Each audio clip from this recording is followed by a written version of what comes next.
النهاردة هنعمل حلو بارد حلو جدا للصيف وسهل جدا ومن غير فرن بقى ولا تعب ولا اي مجهود.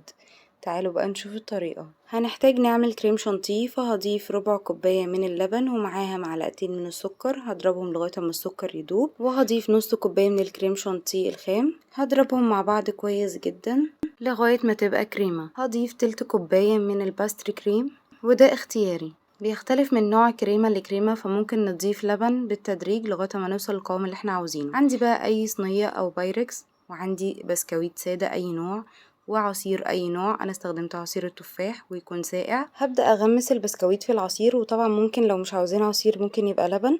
هنعمل طبقة من البسكويت والمفروض نحط طبقة من الكريمة. انا ضفت طبقتين بسكويت وبعد كده ضفت الكريمة، وهكمل بعد كده طبقة بسكويت طبقة كريمة طبقة بسكويت طبقة كريمة. ممكن بدل البايركس ممكن استخدم صينية التشيز كيك، وممكن اعمل في كوبايات او في بولات، اي حاجة والمتاح عندك كله هينفع. اعملي بقى طبقات البسكويت على حسب ما تحبي. اخر حاجة بضيف طبقة الكريمة، وبعد كده بدخلها في التلاجة او في الفريزر. بخرجها بتكون تماسكت كويس، فضفت عليها صوص كراميل انا كنت عاملاه قبل كده، ممكن تشوفيه، وممكن تضيفي كمان اي توبنج انتي بتحبيه، او ممكن تعملي طبقة من الجيلي وتدخليها بعد كده التلاجة.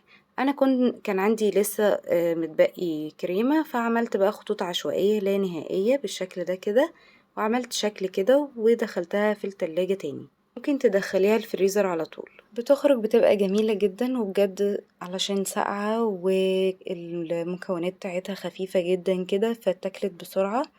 اتمنى تجربيها وان شاء الله هتعجبك جدا. اتمنى يكون الفيديو عجبكم. شكرا جدا ليكم والسلام عليكم ورحمة الله.